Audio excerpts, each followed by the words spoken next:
Llegamos a viernes y aquí estamos, puntuales, al igual que usted por TN23, listos para los análisis en A la Medida. Todo el equipo de producción y por supuesto aquí su servidor y mi compañera Sandy Monroy, estamos listos. Sandy, muy buenas noches, ¿cómo estás? Buenas noches, Julio, muy bien, la verdad, lista para los análisis de esta noche, cerrando así la semana y agradeciendo a usted por su fiel sintonía. Hoy tenemos temas bastante interesantes, Julio, casos que durante esta jornada impactaron mucho, como nuestro tercer análisis que ya le vamos a estar presentando, pero también le damos seguimiento a la vacunación en nuestro país. Cuando aquí nos dicen no haga algo, es cuando sí lo hacemos y viceversa. Ahora resulta que están las aglomeraciones para vacunarse contra la pandemia. Si la idea es que no te juntes y que haya distanciamiento social, está pasando exactamente lo contrario. Así es. ¿Qué te parece entonces si comenzamos con el contexto? Este análisis?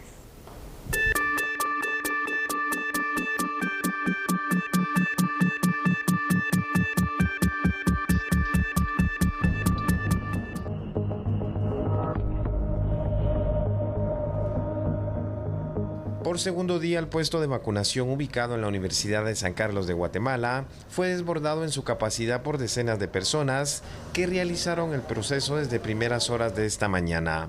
Hubo quienes llegaron incluso a las 3 de la mañana a las instalaciones del centro de la zona 12 capitalina. Hay que seguir adelante con la pandemia. Vine a las 5 de la mañana. 5 de la mañana. ¿Y está saliendo a las 9:30? Correcto, correcto. Aquí estamos tratando de salvaguardar la salud y la vida de ellos de esta manera. ¿Nos podría comentar quiénes son los que la acompañan esta mañana? En esta ocasión vienen mis dos papás y mi suegra. ¿Cómo le pareció el proceso en este puesto? Ordenado, sí. Bastante ordenado, lento, pero es por la afluencia de tantas personas.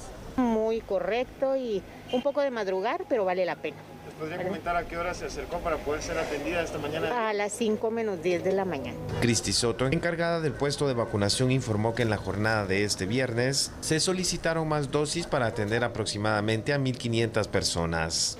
Necesitamos un total de 1.300, pero hoy tenemos el récord de 1.500 dosis.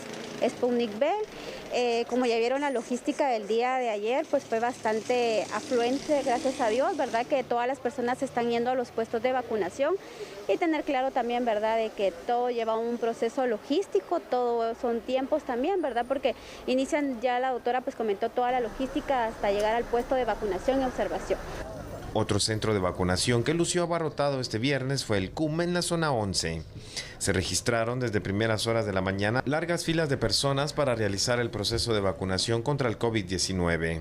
Según el coordinador del puesto, Leonel Palomino, fueron administradas 1.000 dosis de la vacuna Sputnik V en la jornada de este viernes. Estamos bastante satisfechos por la respuesta de la población. Yo creo que es noticia que hay aglomeraciones, que hay mucha gente haciendo cola y toda la cosa, pero creo que es satisfactorio, porque quiere decir que la gente sí está interesada en vacunarse. Nosotros hemos tenido una afluencia bastante considerable hoy desde las 7:30 de la mañana que abrimos las puertas de este centro. Ayer vacunamos un promedio de 1.000 personas y creo que la tónica se va a seguir dando en estos días, puesto que la población está acudiendo. Y creo que cuando se vayan ampliando los grupos de edad o algunos grupos que son vulnerables, pues esto va a ir en creciente. Quedaría conforme si vacunamos promedio de 1.000. Yo creo que es la capacidad que tenemos. Yo creo que podemos vacunar un poco más, pero haciendo las cosas como debe hacerse, bien vacunada la gente, bien observada y con todos los procedimientos y lineamientos adecuados. Yo creo que 1.000 sería una buena meta para nosotros. En los dos centros de vacunación que funcionan en las instalaciones de la Universidad de San Carlos de Guatemala, fueron administradas aproximadamente 2.500 dosis. Y el proceso de vacunación que tiene el Ministerio de Salud va a continuar durante el fin de semana. Esté pendiente porque hay 4 centros que estarán habilitados el sábado y el domingo y aquí le compartimos los horarios. Para este fin de semana, 4 centros de vacunación estarán habilitados para atender la demanda de vacunas por parte de la población mayor de 50 años. No será necesario contar con el registro previo para poder inocularse. Solo se debe presentar el DPI y tener la edad. Los puestos de vacunación serán los siguientes: Polideportivo Gerona, ubicado en la 15 Avenida y 14 Calle Zona 1, Instituto Enrique Gómez Carrillo, ubicado en la 13 Avenida y 15 Calle Final Zona 6, Plaza San Rafael, en el kilómetro 7.5 Carretera al Atlántico Zona 18, y La Barreda, ubicado en la 13 Avenida 4-85 de la colonia La Barreda en la zona 18. Los 4 centros estarán atendiendo a la población en horario de 8 a 14 horas. A partir del próximo lunes, todos los puestos estarán habilitados en el horario normal, incluyendo los puestos móviles. Ahí lo tiene usted. Entonces sí estamos viendo estas aglomeraciones para ponerse la vacuna en contra del COVID-19. Esto en el grupo etario, ¿verdad? Que va entre los 50 y los 60 años. Ahora hay una cuestión.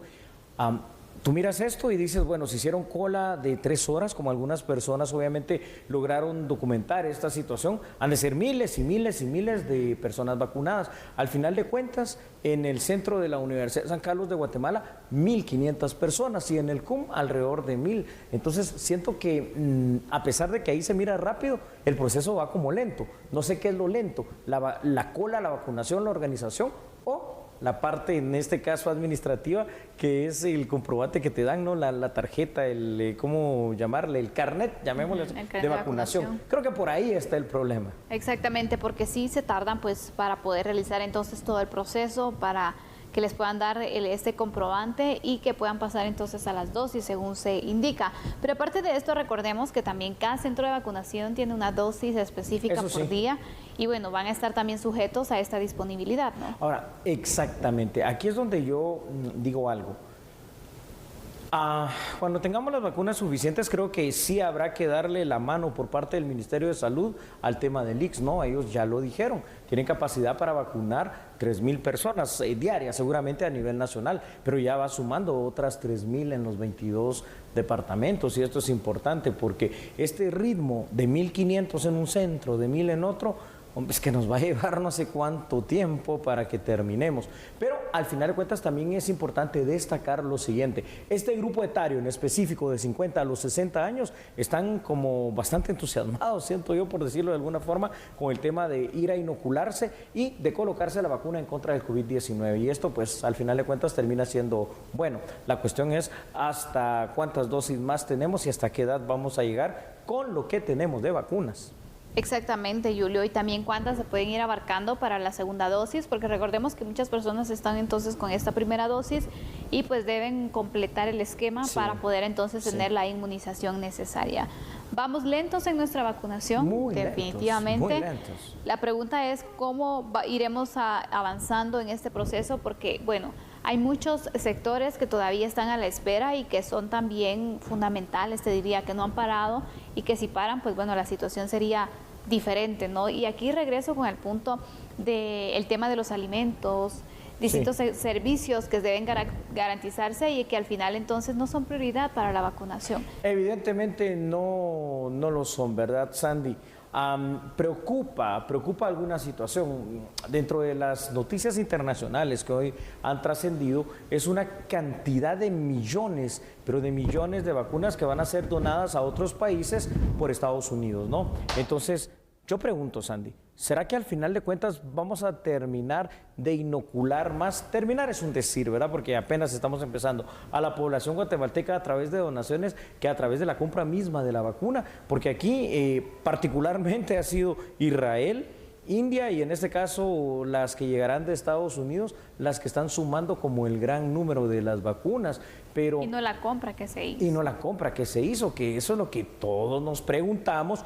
Todos quisiéramos saber qué va a pasar con esas vacunas que se compraron. Exactamente. Y mira, Julio, lo preocupante de eso también es que el tiempo está pasando. Y muy rápido. Imagínate, ya estamos a medio año, faltan muchos guatemaltecos, ni siquiera la mitad de la población está vacunada.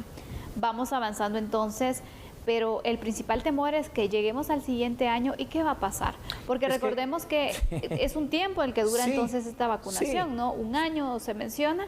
Y ya el otro año pues hay que vacunar nuevamente al personal médico que está en primera línea y entonces los que no nos logramos vacunar vamos a ir quedando rezagados, esperando entonces en alguna oportunidad tener chance de ser vacunados, pero ese es el principal temor. Ese es el principal temor en el contexto nacional, en el contexto real que tenemos, que es un contexto de absoluta lentitud. Es decir, si estamos hablando que el día de mañana van a haber 4 centros habilitados, digamos que un promedio de 1,000 vacunas cada uno, 4,000 guatemaltecos vacunados, y somos 18 millones. El ritmo realmente, creo que lo que es una tortuga que vaya en silla de ruedas todavía sería más rápido. Vamos entonces a unos datos que son importantes también para continuar esta situación, ¿verdad? Y como suele ser costumbre en Guatemala, el desorden y la aglomeración imperan en los eventos masivos. Y no estoy hablando solo de las personas, estoy hablando de los organizadores mismos de la vacunación. Este es el caso específico que se ha vivido en los puestos de vacunación ubicados en la USAC y en el CUM. Muchas veces, Sandy, es difícil entender el porqué de esta aglomeración de un proceso que en teoría lleva poco tiempo, como aplicar una vacuna. Puede haber falta de experiencia, puede haber falta de coordinación, simplemente falta de personal suficiente para atender la demanda, o lo que ya hemos dicho en varias ocasiones aquí en La Medida.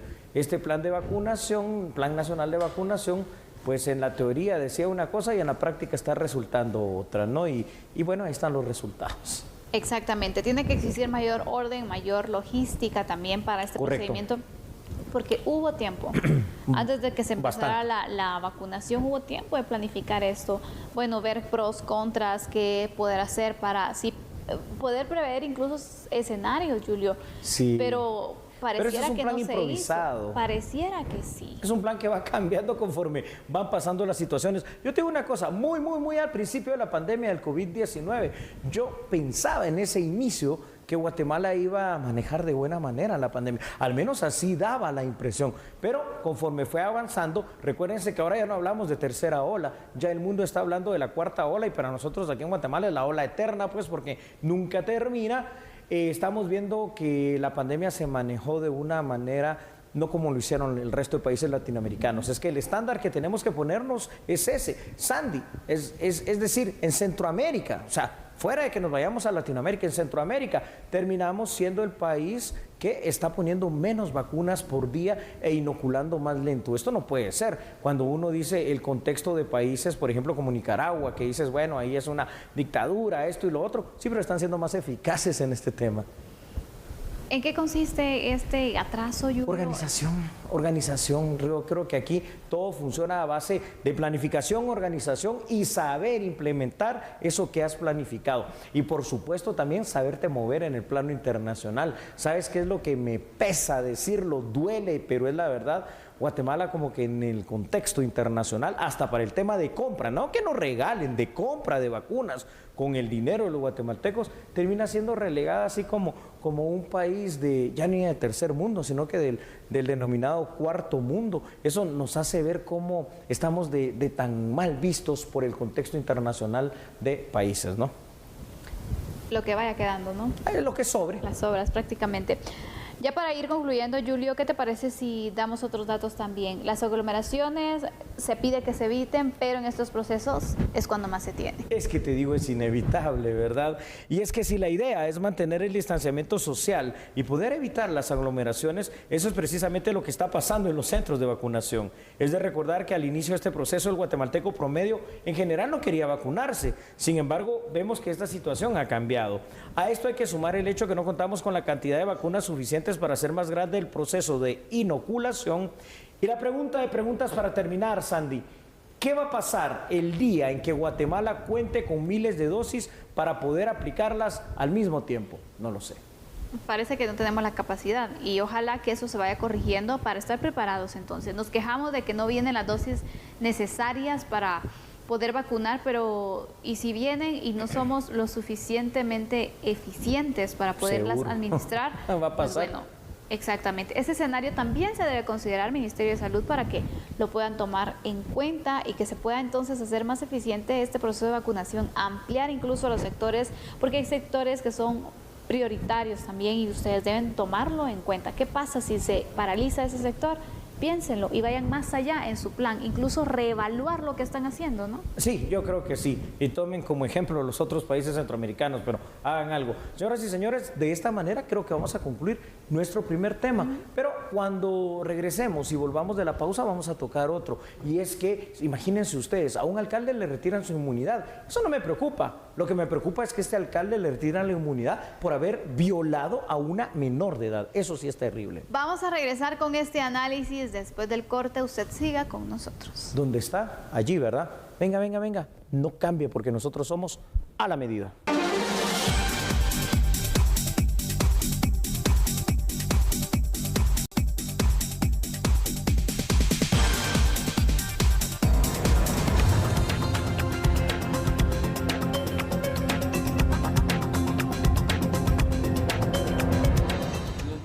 De la Sala Primera de la Corte de Apelaciones aceptaron la solicitud del Ministerio Público de retirarle el derecho de antejuicio al alcalde de San Raimundo del departamento de Guatemala, Joel Humberto Choi Yok. La resolución dicta al lugar la formación de causa en su contra. Se retira la inmunidad funcionario antejuiciado a efecto que sea investigado con relación a su posible participación en los delitos penales de plagio, violación en forma continuada y amenazas. La denuncia en contra de Choi Yok establece que la menor víctima tenía 16 años. El funcionario municipal abusó de ella en el interior de un vehículo y unos días después la privó de su libertad y se la llevó a un apartamento en el cual la mantuvo cautiva. El documento agregó que el alcalde amenazó y supuestamente contrató a unos policías para quitarle el teléfono celular a la víctima para borrar cualquier evidencia en su contra. Ahora se debe esperar que se asigne un juzgado contralor de proceso para que el Ministerio Público haga cualquier requerimiento ante juez competente. Es que estoy pensando, fíjate Sandy, cómo poder iniciar este análisis. Yo no uso reloj, no uso anillos, no uso nada de eso, pero es que lo que le debo decir aquí al alcalde de San Raimundo, el señor Choi Yok, es que es una joya, pero una joya para delinquir. ¿Cómo puede ser que una autoridad, primero, cometa un hecho ilícito tan grave como lo es la violación de una menor, pero no conforme con eso viene, la secuestra todavía para tratar de ocultar esa situación del delito que cometió? Señoras y señores, si así están nuestras autoridades en lo político, en lo local, ¿qué es lo que podemos esperar de la población? Por Dios, si el ejemplo lo deben de poner ustedes, para eso fueron electos como autoridad. Mira, de este caso hay que destacar varias cosas y una es la investigación que se llevó a cabo. Claro que sí. Porque sabemos que a veces se tiene la idea que, bueno, si yo fui violentada por una autoridad, probablemente no va a prosperar mi caso, solo me voy a exponer, no va a pasar nada y entonces puede que no me atreva a denunciarlo. Pero con este caso se da a conocer entonces que cualquier persona, sin importar que sea un funcionario o no, debe estar sujeta a una investigación. Así es, debe estar sujeta a una investigación. A ver, antes de pasar a unos datos, fíjese, mi estimado alcalde, bueno, es alcalde, ¿verdad? Lo eligieron, pero bueno, Choi Yok, si estuviera vigente el artículo 18 de la Constitución, que en este caso es la pena capital, la pena de muerte, por estos delitos se la podrían aplicar. Vamos con unos datos, ¿te parece? Vamos, adelante. A ver, ahí está en pantalla precisamente lo que vamos a empezar. Vamos a empezar explicándole a usted qué es esta situación. El antejuicio está garantizado por la Constitución Política de la República de Guatemala. ¿Para quién? Para diputados, para magistrados, para jueces y alcaldes. Es un derecho inherente al cargo y es temporal, por lo que termina cuando el funcionario entrega ese cargo público. El antejuicio, Sandy, está establecido en el Decreto Legislativo 85-2002 y también protege al presidente, vicepresidente, magistrados del Tribunal Supremo Electoral y procurador de los derechos humanos. Sin embargo, las personas que ostentan el derecho de antejuicio sí pueden llegar a perderlo. Y ahora, señoras y señores, el señor Choi Yok, que no me atrevo a decirle alcalde, pues de alguna manera ha perdido el antejuicio. ¿Sabes qué, Sandy? Muy poco a poquito como que va queriendo el tema, no de la justicia, porque la justicia hay que reformarla, el tema de lo que tú decías, la denuncia, el valor de la gente de hacer la denuncia, como que empieza a funcionar. Ahora, la denuncia ya bien puesta, empezada a investigar por los entes correspondientes, lo que debe es como corolario terminarla bien, y es decir, que el sistema de justicia también funcione, ¿no? Porque hay que ver ahora qué va a pasar ya dentro del proceso penal. Pero muy bien por esta señorita que se animó, tuvo el valor de denunciar a su señor alcalde. Y aparte el mensaje que se envía a todo funcionario público, Julio, que no son superiores a la ley. Nadie. Que deben no son actuar, dioses, aunque se creen. Por supuesto, y que pues pueden estar entonces, no la inmunidad que tienen les va a dar un blindaje para poder hacer cosas ilícitas, sino que también deben estar entonces apegados a la ley. Y yo creo que esto es bueno también, porque el poder no te debe cegar. Eso es correcto. Al final de cuentas tenemos que entender algo. La política guatemalteca debe ir cambiando hasta llegar a entender algo. Los empleados, funcionarios públicos y aquellos que son electos, valga la redundancia, por elección popular, como los alcaldes, diputados, lo que sea, tienen que entender que fuera de su cargo, que puede ser una alta distinción, ellos son los primeros servidores de su municipio o de la nación, y eso nunca se les debe olvidar. Vamos con otros datos porque también son importantes. Fíjate, Sandy, ahí estamos viendo en pantalla, antes de ir con esos datos, el proceso que se está llevando precisamente de investigación, plagio, violación en forma continuada, ¿te imaginas tú? Es decir, un delito que no se consumó una sola vez, sino que vaya usted a saber cuántas veces esta menor de edad fue violentada por la persona que usted tiene en pantalla, un alcalde, ¿no? En este caso, de San Ray, como decimos aquí en Guatemala, San Raimundo. ¿Vamos con datos? Vamos. Así es. La primera razón, Sandy, para perder el antejuicio es por la denuncia presentada ante un juez competente por cualquier persona testigo de un hecho ilícito. La segunda razón para perder el derecho a antejuicio es cuando el funcionario es detenido en delito flagrante. Si bien es cierto, el antejuicio protege al funcionario de denuncias espurias, no lo hace inmune ante conductas delincuenciales. Nadie, como tú bien lo decías, y esto es constitucional, Sandy, nadie es superior a la ley, y los funcionarios públicos, cuando delinquen, además ven aumentada en una tercera parte su responsabilidad penal, y esto también hay que recordarlo. Pues bueno, un caso más que ojalá no se vuelva un caso paradigmático, sino que un caso resuelto rápido por la valentía de esta chica que denunció en contra de alguien que ya no debería estar ni siquiera en funciones. Si ya perdió el derecho de antejuicio, inmediatamente, ¿qué está esperando el Consejo Municipal de San Raimundo? ¿Qué más quiere para decir, señoras y señores, tomamos la decisión, el síndico primero pasa a ser de manera definitiva el alcalde porque esta persona no es idónea? Artículo 113 de la Constitución. Ahora cabe esperar entonces el desarrollo del proceso penal. Claro, porque recordemos que también tienen que reforzarse los argumentos, las evidencias que el Ministerio Público vaya a presentar. Eso es verdad. Para poder entonces de esta forma ir concretando el caso, Julio, porque las violaciones son situaciones, todo delito sin duda alguna debe ser castigado, pero las violaciones dejan secuelas para las víctimas y eso es aún más grave, ¿no? Físicas, psíquicas, psicológicas, traumáticas para toda la vida. Terminamos y le dejamos la mejor conclusión a usted allá en casa. Y fíjese algo, cuando regresemos, ya lo decía Sandy desde el inicio del programa, un tema que vaya qué tema. ¿Cuál es, Sandy? ¿No lo recuerdas? Imagínense una situación que se da por no ceder la vía. Enfrentamiento a balazos. Enfrentamiento a balazos en pleno tránsito. Después de la pausa estaremos dándole los pormenores y también analizando este caso. Así que recuerde, vaya a hacer lo que tenga que hacer, pero hágalo rápido porque nosotros somos a la medida.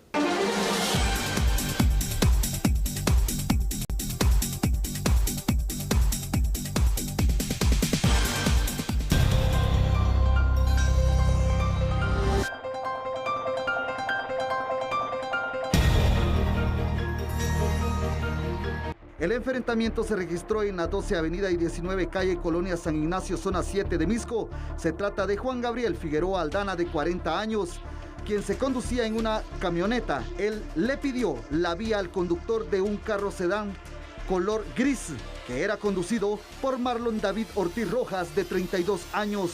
Pero al negarle el paso, los ánimos se caldearon y finalizó en un enfrentamiento armado. Luego, los conductores huyeron del lugar. Vecinos del sector, al escuchar los disparos, alertaron a la Policía Nacional Civil, quienes a su llegada en la 15 Avenida y 15 Calle de la misma colonia capturaron a Figueroa Aldana. Agentes le decomisaron una pistola, 2 tolvas y 19 municiones. Mientras que en la Sexta Calle y Calzada Roosevelt, zona 2 de Misco, detuvieron a Ortiz Rojas, quien presentaba varias heridas de bala y fue trasladado a un centro asistencial con custodia policial. En el vehículo, investigadores localizaron un arma de fuego.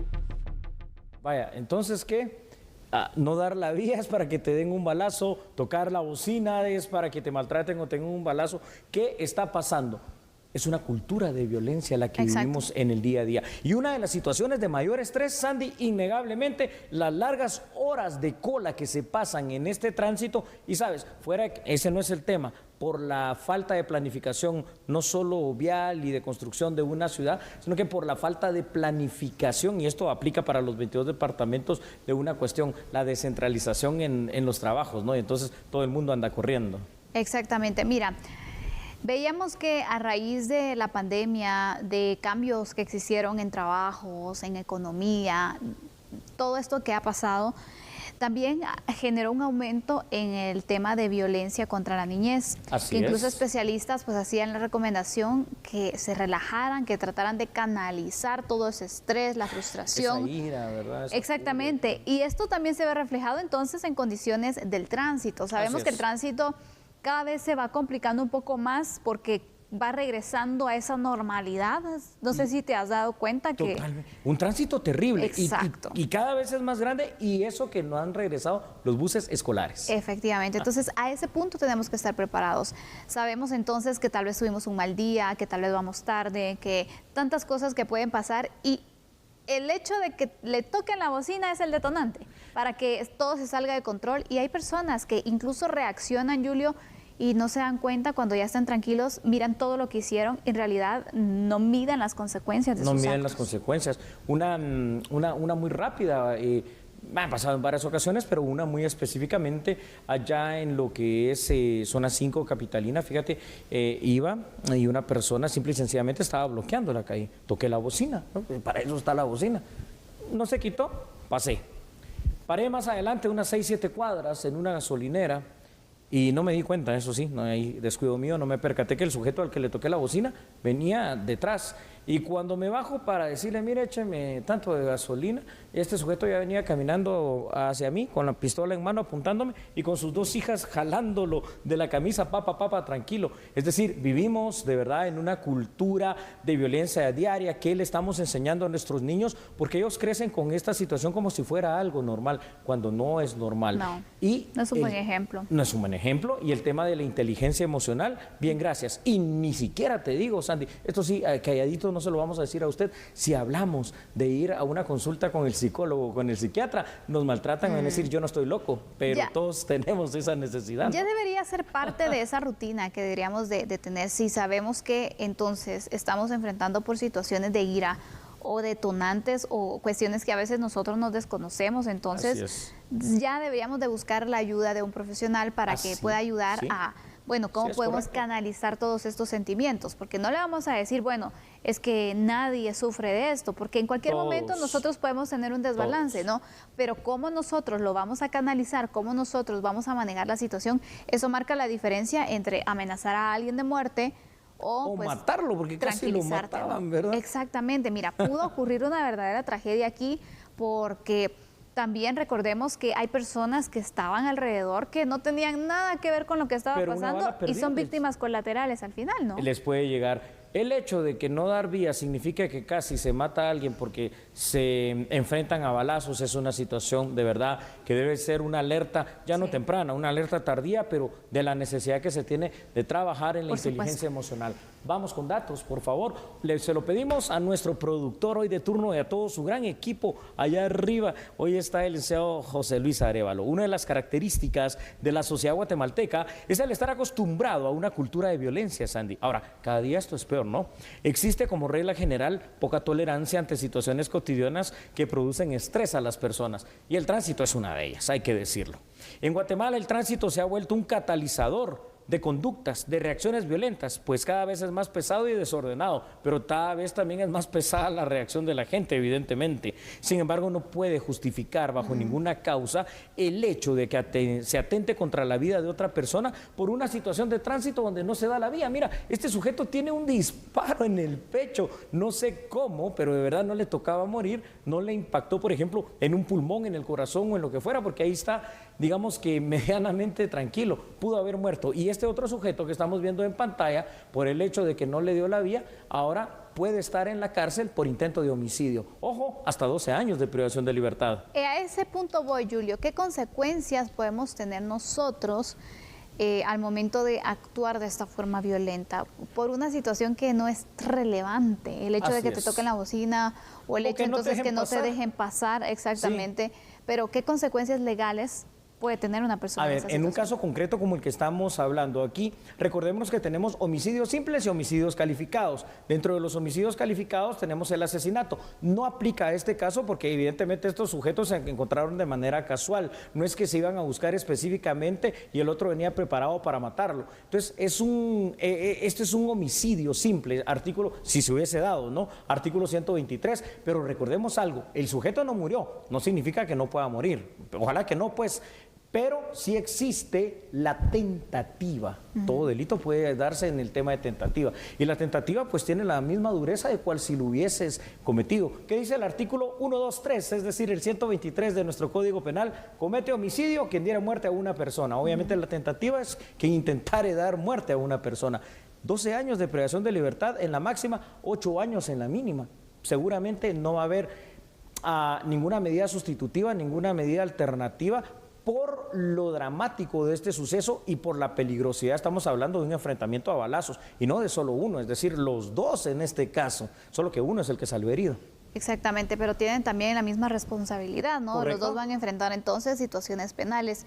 Julio, hemos visto que, bueno, al momento de las resoluciones también se dicta o bien una prisión o es conmutable o no las decisiones, pero sería oportuno que se exigiera como parte entonces del proceso y de la condena, de la pena, no sé, poder recibir un acompañamiento psicológico, psiquiátrico como un requisito, porque si no obligan a una persona, a lo mejor no va a ir, ¿no? Es que fíjate, Sandy, que de hecho sí, está la pena, vamos a ver, en el proceso penal guatemalteco hay una pena principal.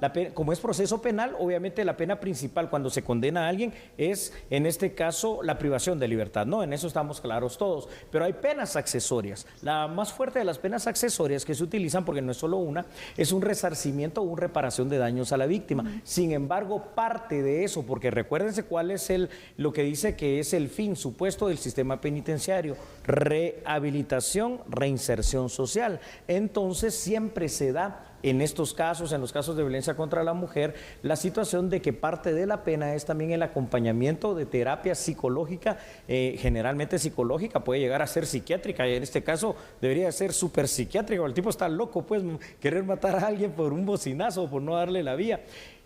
Pero no se cumple, Sandy, porque aquí viene la otra cuestión. ¿Quién vigila que esto efectivamente se cumpla? Nadie. Se pone mucho énfasis en el cumplimiento de la pena de privación de libertad y en el pago del resarcimiento. En la otra se pide, normalmente esto se hace, mire, se pide el conteo de días para la libertad anticipada y que se obvie lo otro, y los jueces generalmente en este caso de ejecución ni siquiera se acuerdan de esa otra parte de la pena. Y es importante, la verdad, porque debería ser entonces un tratamiento integral. Incluso de poner en contacto a algunas instituciones, o que instituciones también puedan irse pues presentando para darle acompañamiento a situaciones como estas, porque es necesario también, porque imagínate, saliendo entonces, cumpliendo con lo que el juez haya dictado, como exactamente, su resolución, regresan entonces, ¿van a hacer lo mismo? A lo mismo. Entonces no estamos corrigiendo nada, ¿no? No. Y le estamos enseñando a otros que esto es correcto, siendo tan incorrecto como lo que pasó. Claro. Ahora, he visto sí mucha ayuda de parte, por ejemplo, en este caso del Bufete Popular de la San Carlos. Te lo digo porque tuve en una ocasión la oportunidad de dar una conferencia ahí. Ahí sí van y dan esta terapia. Pero el gran problema, Sandy, que yo veo en este caso es que la terapia es dada también para que los cepecistas, es decir, aquellos que están a punto de graduarse, pues tengan algo para poder tener esa experiencia en lo profesional. Y aquí necesitamos una experiencia más fuerte, no necesariamente psicológica, sino psiquiátrica. Si tú le quieres dar muerte a alguien porque no te da paso, tienes que ir al psiquiatra, no al psicólogo. Exactamente. Vamos concluyendo ya este análisis. Julio, ¿tienes otros datos? Sí, los vamos a presentar, por favor, a nuestra producción y vamos a finalizar con ellos. Una carencia de la cual no queremos darnos cuenta es el de la importancia de prestar atención en Guatemala a la salud mental e inteligencia emocional. Debería, Sandy, ser normal y cotidiano el hecho de tener consultas con especialistas de la psicología o de la psiquiatría, así como cuando usted, señora, va a que le hagan su papá Nicolau con el ginecólogo, tan normal como eso. El cerebro humano, como cualquier otro órgano, se desgasta y presenta problemas que fácilmente pueden resolverse. Sin embargo, y para concluir, Sandy, en Guatemala, hablar de una visita al psicólogo o al psiquiatra sigue siendo un tema tabú por la poca información que al respecto existe. Te dejo la conclusión de este tema tan terrible. Un tema tabú que no debe ser y debemos buscar ayuda. Recordemos que más vale entonces poder dedicar unos momentos para que nos puedan ayudar, porque todos necesitamos una ayuda al momento del manejo de emociones. El manejo de emociones es una situación muy complicada que a veces nosotros no sabemos cómo hacerlo. Para eso hay especialistas. Sí. Y no necesariamente tiene que ser caro también. Busquemos soluciones, busquemos instituciones que dan este acompañamiento de forma gratuita o a un menor costo para poder entonces corregir estas situaciones antes que arruinemos toda nuestra vida, nuestro futuro por un arranque. Es correcto. A ver, ¿dónde está usted? Ahí, buena conclusión, Sandy. Voy a ver la hora, por eso me voy a permitir hacer esto. Son las 21:43. ¿Y esto sabe para qué me sirve? Para recordarle a usted que de lunes a viernes a esta hora, nosotros por TN23 somos A la Medida.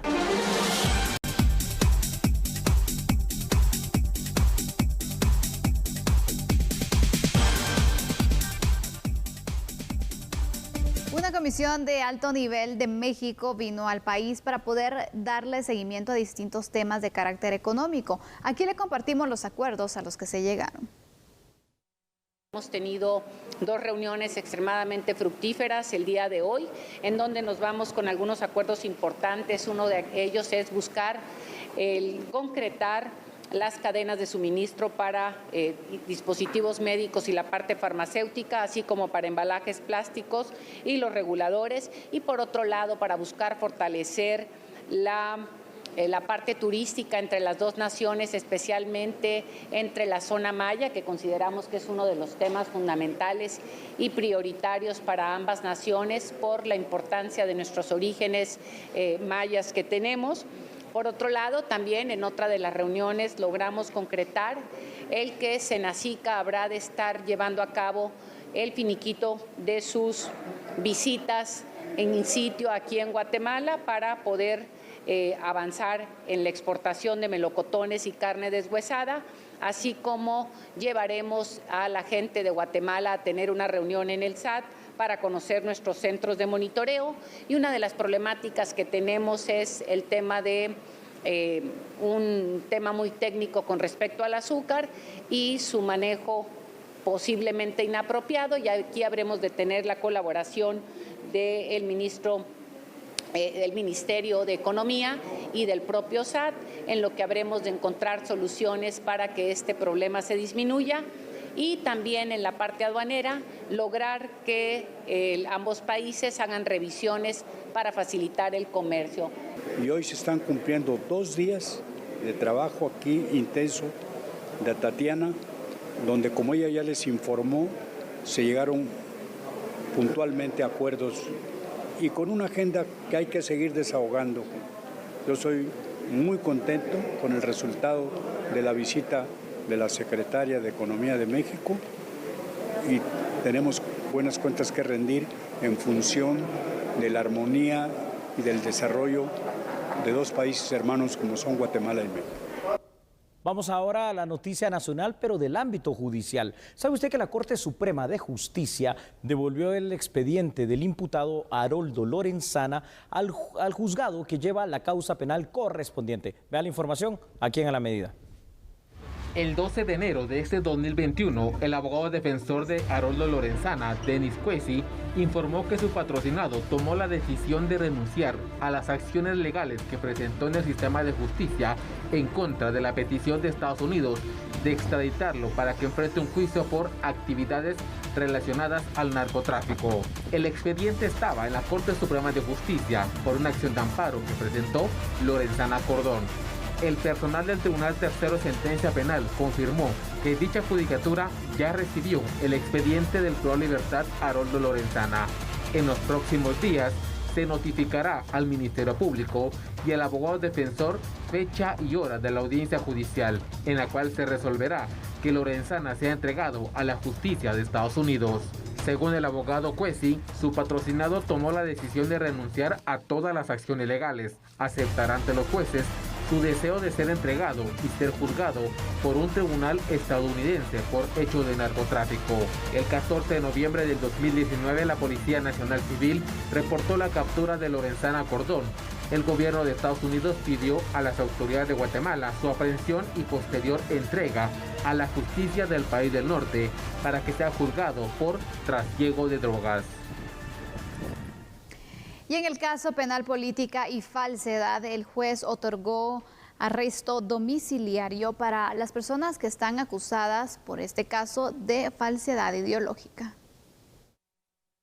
En este proceso, según una investigación de la Fiscalía de Delitos Electorales del Ministerio Público, los procesados, entre estos el ex jefe de la Superintendencia de Administración Tributaria SAT, Juan Francisco Solórzano Fopa, y otras personas, intentaron inscribir una agrupación política en el Tribunal Supremo Electoral con datos falsos. Los procesados fueron capturados el 19 de mayo de este 2021 por la Policía Nacional Civil. El juez del proceso aceptó de forma parcial la solicitud de la Fiscalía y resolvió que los 5 procesados sean investigados únicamente por el delito de falsedad material. Arresto domiciliario en su propio domicilio o residencia sin vigilancia alguna. La obligación de presentarse de manera periódica ante autoridad que se designe, en este caso es al Ministerio Público, específicamente a la unidad o en el kiosco en donde está el control biométrico, a efecto de que los indicados registren su huella dactilar los lunes a cada 15 días. El juzgador resolvió una falta de mérito a favor de los procesados por asociación ilícita y conspiración. A su criterio, en esta fase del proceso no encontró indicios criminales que demuestren la supuesta comisión de esos delitos. Y este 11 de junio, Celada resolvió otorgar una medida sustitutiva a los 5 sospechosos sin cancelar alguna fianza económica. Tienen prohibido salir del país, acercarse a los testigos del proceso y acercarse a la sede del Tribunal Supremo Electoral. Y en otra información, ¿sabe usted que una circular que fue emitida por el coordinador de hospitales del Ministerio de Salud da a conocer que debido al repunte de casos de COVID-19 acá en Guatemala, no se internarán a personas cuyos casos sean urgentes? ¿Quiere más información? Claro que sí, ahí está. La circular 72-2021, emitida por el doctor Raúl Adolfo Armas, coordinador de hospitales del Ministerio de Salud Pública y Asistencia Social, dirigida a los directores de la red hospitalaria a nivel nacional, indica que por el repunte de casos de COVID-19 que se ha registrado en los últimos días, consideran pertinente que no se realicen cirugías electivas y los ingresos de personas cuyo padecimiento pueda esperar para su atención sean cancelados temporalmente. La misiva manifiesta que se debe dar prioridad a la atención de los pacientes que asisten a los centros asistenciales por la enfermedad del COVID-19 y contar con más espacios para poder atenderlos. Y Guatemala podría envasar la vacuna Patria que está elaborando México, y esto lo dio a conocer la secretaria de Economía en su visita a nuestro país. Ahora el seguimiento de este tema se tendrá a través de las cancillerías de Guatemala y México para que se concrete dicho acuerdo. Y por otro lado, ayer nos abrían la posibilidad, país de Guatemala, de poder envasar algunas vacunas con las que estamos trabajando con otras naciones, cosa que Relaciones Exteriores estará ahorita profundizando la posibilidad y la viabilidad para que esto suceda. Efectivamente, es una propuesta que trae México para colaborar y cooperar con Guatemala Creo que hay una ventana de oportunidad para aprovechar este espacio que México tiene. México tiene la tecnología, tiene el conocimiento y Guatemala pues puede ser una importante sede para poder producir este tipo de vacunas y proveerlas a la región, no solo Guatemala, sino Centroamérica.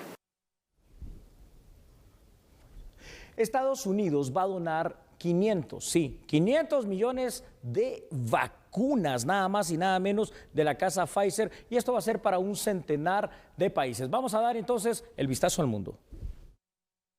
La Casa Blanca llegó a un acuerdo para comprar 500 millones de vacunas Pfizer contra el COVID-19 y se espera entregar a cerca de 100 países en los próximos 2 años. Se espera que el presidente estadounidense Joe Biden haga este anuncio durante su participación en el G7. Después de semanas de recibir críticas de la comunidad internacional por no compartir vacunas, Biden dijo que tenía una estrategia de vacunación global que presentaría en la cumbre. Los primeros 200 millones de dosis se donarían este año y las restantes en 2022. La recuperación de la pandemia será uno de los temas centrales de la agenda de la reunión de este grupo de élite de los países más industrializados: Estados Unidos, Reino Unido, Francia, Alemania, Italia, Canadá y Japón. La disparidad en el acceso a las vacunas entre los países más desarrollados y los de menos recursos ha provocado llamadas urgentes por parte de organismos internacionales, como el Banco Mundial o la Organización Mundial de la Salud, para que se refuerce la distribución entre las economías en desarrollo. Y bueno, para irnos despidiendo ya, agradecemos a usted su preferencia durante esta semana y también yo quiero aprovechar para enviar un saludo a nuestra productora Paola Ponce, quien hoy está de cumpleaños. Muchísimas felicidades, le enviamos un fuerte abrazo. Así es, de parte de todo el equipo que hace posible a la medida, para nuestra productora, obviamente de todos los días, Paola Ponce, y desde ahí arriba, donde está nuestro control y toda nuestra gente que usted no ve, pero que es más importante que todos los que usted pueda conocer, porque sin ellos no hay programa, también le mandamos un fuerte abrazo a Paola Ponce. ¿Y sabe qué? Yo le voy a amenazar, sí, le amenazo a usted, pero con regresar el lunes. Chao. Feliz noche y buen fin de semana.